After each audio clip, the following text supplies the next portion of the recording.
예, 오늘은 센터 처치 제 세 번째 파트 복음의 상황화 그 네 번째 장 도시 속으로 적극적으로 들어가라라는 제목의 책을 읽어봤습니다. 이 내용은 상황화의 핵심이라고 얘기할 수 있는 문화에 대한 긍정, 그리고 문화 속에 담겨져 있는 독소들에 대하여 저항하기, 그리고 복음으로써 그들을 위로하기라고 하는 세 가지 단계에 대해서 굉장히 구체적으로 자세하게 설명해 놨어요. 어려운 내용처럼 들리는 건 맞습니다. 또 분량이 길기도 하고요. 그리고 우리 문화와 잘 안 맞아서 뭔 말인지 이해가 안 되는 경향도 조금 있기는 해요. 그러나 이 세 가지 한번 이 머릿속에 딱 외워버리셨으면 좋겠습니다. 긍정하기, 맞서기, 그 다음에 위로하기. 긍정하기, 맞서기, 위로하기. 여러분, 우리는 가정 예배, 그러니까 추도 예배를, 그러니까 제사 문화를 굉장히 부정하는 문화 속에 있죠. 기독교 우리나라 문화는 조상 숭배라고 하는 것은 엄연한 우상 숭배라고 해서 이것은 굉장히 안 좋은 것처럼 무시하는 경향이 좀 있어요. 그러나 이 그 조상 제사라고 하는 것은 인간의 그 마음속에 담겨져 있는 어떤 효와 관련된 부분입니다. 이거 긍정할 만한 부분이잖아요. 그리고 돌아가신 부모님이 좋은 곳에 가시기를 바라는 마음, 그리고 부모님이 생전에 우리에게 주셨던 좋은 것들을 기억하려는 생각들, 그리고 형제들과 같이 나누고자 하는 그런 긍정적인 것들이 얼마든지 담겨져 있습니다. 그러나 그걸 표현하는 방식이 죽은 자에게 절을 하고 죽은 자가 와서 우리가 차린 음식을 먹을 수 있다고 생각하는 것, 그리고 그로 인해서 과도하게 음식을 차리는 문화, 이런 것들이 우리가 맞서야 되는 부분들이기도 하지요. 그것은 국가적인 문제가 되어서 가정을해 준 지침서라고 그래갖고 오히려 축소해야 한다는, 그래서 그런 지침들이 한때 우리나라에 나오기도 했을 정도로 사회적 문제가 되기도 했었습니다.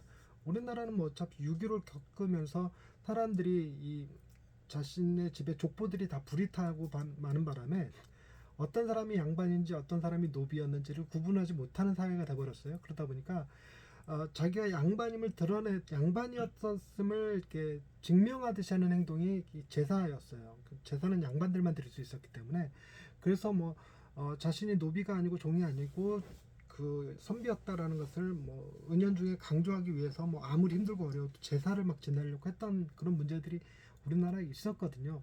그런데 이런 여러 가지 독소들, 문제들을 무조건 다 죄인이야 그러니까 하지마, 이게 아니라 효에 대한 문제도, 가족 간의 화목에 관한 문제도 얼마든지 복음 안에서 우리가 새롭게 정립하고 받아들일 수 있는 것임을 복음으로 제안하는 거예요. 무조건 반대만 할 게 아닌 거죠.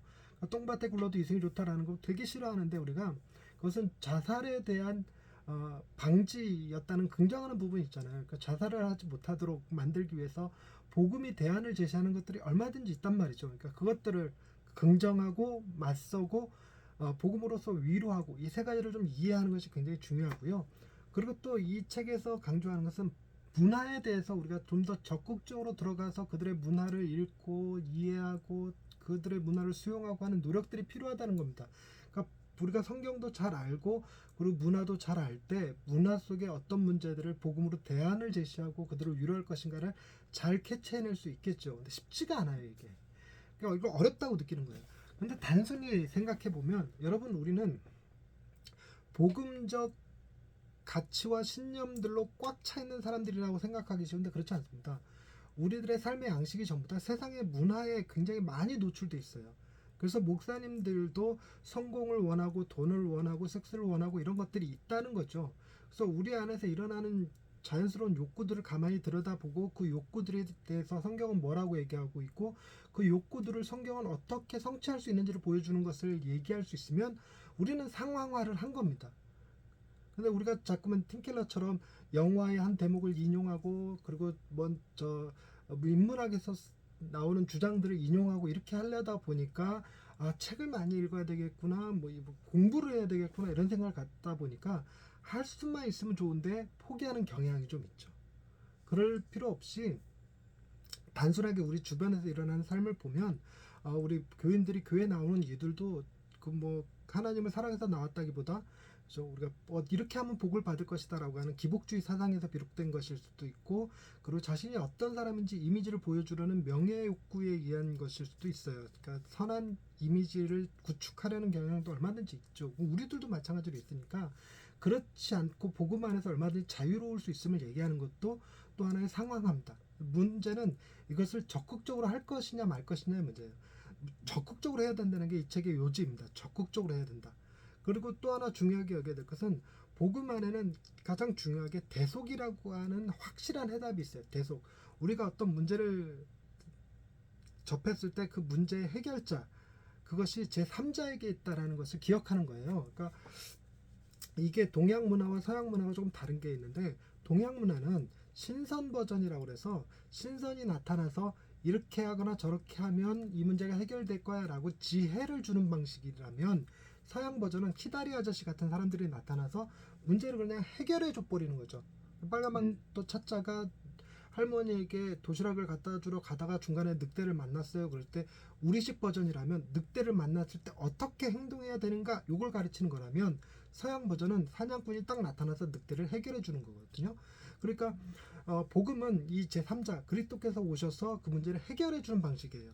그러니까 우리 목사님들이 이해할 것은 뭐냐면, 우리가 어떤 주제를 딱 놓고 이 주제를 우리는 평상시에 어떻게 생각했는지를 살펴보고, 그리스도께서는 이 문제를 어떻게 해결하셨는지를 비교 대조하면 이게 바로 적극적인 상황화가 되는 것입니다. 그러기 위해서는 틴켈러가 이 챕터에서 정말 유익하다고 얘기할 만한 것은 복음의 문법, 대속의 문법을 설명해 줬다는 겁니다. 대속의 문법이 전쟁터의 언어, 시장의 언어, 추방의 언어, 성전의 언어, 법정의 언어 이렇게 나오거든요. 그러니까 이거를 아예 머릿속에 외우기 위해서 저는 시추 전성법, 그러니까 석유를 뽑아내는 전성시대, 그 석유를 뽑아내는 전성시대에 만들어진 법, 이렇게 이제 암기를 해요. 시추 전성법, 시장의 언어, 추방의 언어, 전쟁터의 언어, 성전의 언어, 법정의 언어 이렇게 얘기하는데, 말만 딱 들으면 딱 이렇게 감이 오잖아요. 시장의 언어 그러면 그리스도께서 값을 대신 지불해 줬다. 우리가 노예였는데 그 노예의 값을 지불해 주시고 우리에게 자유를 주셨다. 이게 시장의 언어고요. 시추, 추방의 언어, 우리 대신해서 예수님이 추방당하셨으므로 우리는 받아들여졌다라는 개념이죠. 전성법, 전쟁터의 언어, 우리 대신 주님이 가서 막 전쟁을 치러갖고 다 이기신 다음에 그 승리를 우리에게 주신 게 전쟁터의 언어죠. 성전의 언어, 우리는 우리 자신을 정결하기 위해서 희생제물 드려야 되는데 그 희생제물이 되어주신 분이잖아요, 주님이. 그래서 성전의 언어가 있고 법정의 언어, 우리 의롭다고 하시기 위해서 예수님께서 대신 그 벌을 받으신 거죠. 그래서 우리에게는 그 죄에 대한 법적인 요구를 면제받는 거죠. 이게 이제 법정의 언어입니다. 그러니까 이 5가지 시추전성법 머릿속에 딱 집어넣고, 우리가 지난 시간에 살펴봤던 그 사랑받기 원하는 마음, 이런 것들이 있었잖아요. 진심, 사실, 재수문이라고 제가 여러분들한테 알려드렸는데, 진리를 열망하는 것, 그리고 진심, 심판과 두려움, 사실, 사랑받기 원함, 실제적인 문제 해결, 재수문, 죄책감과 수치심, 문제 해결, 이런 것들이 있단 말이죠. 그러니까 이런 것들에 대해서 하나를 딱 주제를 잡으면 그 주제를 우리가 읽은 본문에서는 어떻게 해결하고 있으며 그것과 관련된 속죄문법이 무엇이냐, 이렇게 다가가는 거예요. 그 속죄문법이 5가지가 있는데 그 중에서 어떤 걸 선택해서 우리가 이야기를 할 것인가. 근데 이거를 설교를 준비할 때 본문을 딱 읽고 본문 안에 이 5가지가 등장합니다. 속죄 모델, 그러니까 속죄 문법이 5가지가 등장을 하는데, 이 중에서 하나를 딱 눈에 띄는 거, 바로 띄는 걸 딱 잡으면 이 주제는 이 우리가 살아가는 삶의 문제에 무엇을 해결해 주는가 하는 방식으로 역순으로 생각해 보시는 거예요. 역순으로 생각해서, 이거는 진리에 대한 우리의 그 갈망이구나, 아니면 문제 해결이구나, 사랑받기 원하는 거구나, 이런 게 맞닿아진단 말이죠. 그럼 설교를 준비할 때 맞닿아진 것을 서론으로 제시하고, 그 다음에 본문을 해석하고 여기에 나오는 속죄 문법을 얘기해주고, 이렇게 가는 방식이죠. 우리가 다음 시간에 보면 이 죄의 6가지 이미지도 나와요. 그 시가전 병화법이라고 나중에 또 가르쳐 드릴 텐데, 그 시가전 병화법 중에 하나를 택해서 우리는 이런 성경에 나오는, 본문에 나오는 문제를 우리 방식으로 이뤄내려고 했다가 어떤 죄를 지었는지를 6가지 그림 안에서 하나를 택해서 얘기할 수 있습니다. 그럼 그것과 연결되어지는 이 속죄문법이 있어요. 이렇게 이제 설교를 구성해 나가는 방식인데요. 그런데 이 모든 걸 다 못 외운다 할지라도 뭐만큼은 하나를 딱 외우셔야 되냐면, 부활이라고 하는 개념을 머릿속에 딱 익히셔야 돼요. 부활이 가져오는 우리의 기대하는 게 있잖아요. 그거는 뭐냐면 우리가 더 이상 굶주리지 않을 수 있다는 것. 우리가 굶주리지만 않아도 굉장히 많은 욕구들이 해결이 돼요. 그리고 몸이 피곤하지만 않아도 이겨낼 수 있는, 유혹받지 않을 수 있는 죄들이 굉장히 많죠. 우리는 피곤해서 짓는 죄들이 있습니다. 그리고 인정받고자 하는 욕구들이 있는데 이런 것들도 부활했다는 것 자체가 우리가 어마어마한 인정을 받은 것이기 때문에 다 해결이 돼요. 그래서 부활에 대한 깊은 그 이해를 가지시고 부활로서 성도들을 설교를 듣는 사람들을 위로하려는 생각을 가지면 됩니다. 위로. 그러니까 상황하는 뭐냐면 정죄하는 데 목적이 있는 게 아닙니다. 저들 가운데 있는 죄가 무엇인지를 집어내갖고 그걸 우상숭배로 연결해서 니들의 죄는 이것이니까 너는 다 지옥 백성이야 이랄 거 정죄하자는 게 아니라 우리는 그런 죄인들임에도 불구하고 부활이라는 것을 통해서 우리에게 위로를 주시는 예수님을 전하는 거예요. 우리 대신 죽으신 예수님, 그리고 그 예수님의 죽으심의 의미들을 파헤쳐 나가는 방식, 그것이 이 상황화의 적극적인 상황화에 굉장히 중요한 요소입니다. 그러니까 먼저 긍정하기, 맞서기, 위로하기, 이 세 가지 머릿속에 외우시고, 다시 한번 긍정하기, 맞서기, 위로하기. 그리고 두 번째 외우셔야 될 거, 반드시 외우셔야 될 거, 시추전성법, 전쟁터의 언어, 시장의 언어, 추방의 언어, 성전의 언어, 법정의 언어, 이거 개념들을 머릿속에 익히시고 이 중에 하나를 잡아서 하나만 얘기해야 돼요.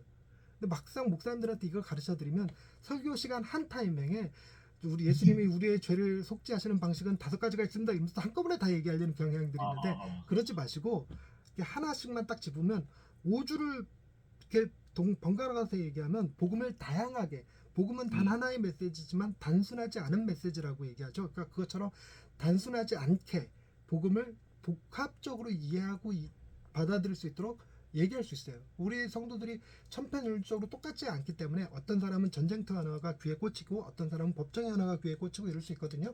그러니까 그런 것들을 생각하는 거죠. 그래서 우리 중간에 이제 팀 켈러가 여기서 얘기했던 것은 데이비드 헤셀그레이브가 얘기했던 3가지 논증 방식, 그러니까 개념적 논증이냐, 구체적 관계적 논증이냐, 직관적 논증이냐 이런 얘기를 할 때 우리는 서구적인 사람들이 아니기 때문에 개념적이 필요 없다고 생각하는 경향이 있어요. 그러나 우리 아이들, 포스트 모던에 속한 아이들은 이 개념적인 아이들이 굉장히 많기 때문에 이것도 분명히 사용해야 되는 방식 중에 하나인 것은 맞습니다. 근데 우리가 어떤 실수를 많이 하냐면 자신에게 익숙한 단 한 가지의 방식만 추구하는 경향이 있어요. 그러니까 나는 직관적인 사람이라고 생각하면 인도적인 방식으로, 통찰과 경험에 관한 방식으로 얘기합니다. 꼰대식 방식의 설교를 할 수 있어요. 나 때는 말이야, 난 이렇게 했는데 말이야, 이런 식으로. 그러니까 그러지 말고 그게 통할 때가 있으니까 그런 청중들이 있을 땐 그 방법 쓰고, 청년들을 대상으로 할 때는 좀 더 개념적인 서구적 방식도 좀 3단 논법 같은 거 그런 것도 좀 쓰고 말이에요. 이런 식으로 우리의 기술들을 훈련시킬 필요는 있습니다. 약간의 수고와 노력이 필요한 일이고, 저도 이런 훈련을 하기 위해서 꼬박 1년을 매일 복음 설교를 5분짜리 복음 설교를 원고를 써서 유튜브에 올리고 그랬었거든요. 그러니까 좋은 건 아니었어요. 연습하는 과정이었기 때문에 지금은 굉장히 익숙해져서 편안하게 쓰지만 처음 할 때는 좀 노력들이 필요하세요. 그리고 이제 세속적이고 다원적인 우리 문화에 맞서는 방법들, 그러면서 이제 그 오늘 본문에서 자유를 얘기하고 성의 상품화를 얘기하고 정의와 인권을 얘기하고 문화적 희망에 대한 이야기를 합니다. 근데 이게 말을 제목을 갖다 붙이니까 어렵게 느껴지지만 우리 또 다 이거 하는 거예요. 여러분, 우리는 그 가족을 위해서 희생하는 것보다 자유롭게 되길 원하잖아요. 부모님의 복지는 국가에 맡기고 우리는 우리 삶을 살기를 원하는 거죠. 그게 자유입니다. 근데 이것이 가져오는 문제가 무엇이냐는 거죠. 그러니까 포스트 모더니즘이 해체주의잖아요. 해체주의. 여기서 포스트 모던한 사람도 이렇게 얘기할 때 포스트 뭐뭐 뒤에 모더니즘, 즉 규칙과 룰을 세우는 그런 방식들을 모더니즘이라고 했었어요. 근대와 그 이후의 사람들은 이 모던을 다 깨요. 해체시키려고 합니다. 근데 해체시킨다는 것이 링을 부셔버리는 결과를 가져와요. 링.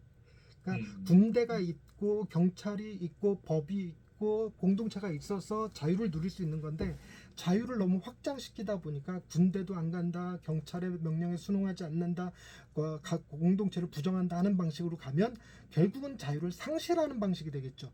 그러니까 이런 설명 방식들을 좀 이해할 필요가 있고, 그래서 제약을 바르게 선택하는 것이 중요하다, 이런 것이 이제 답이 되는 기독교에 나오는 6가지 그 논증 주제들이 있는데 그런 것도 좀 외우시고, 뭐 그렇게 하면 쓸 수는 있습니다. 그리고 성의 상품화, 이게 이해해야 되잖아요. 이게 성이라고 하는 것이 언약적 관계의 도구인지 아니면 사고 파는 물건에 해당되는지.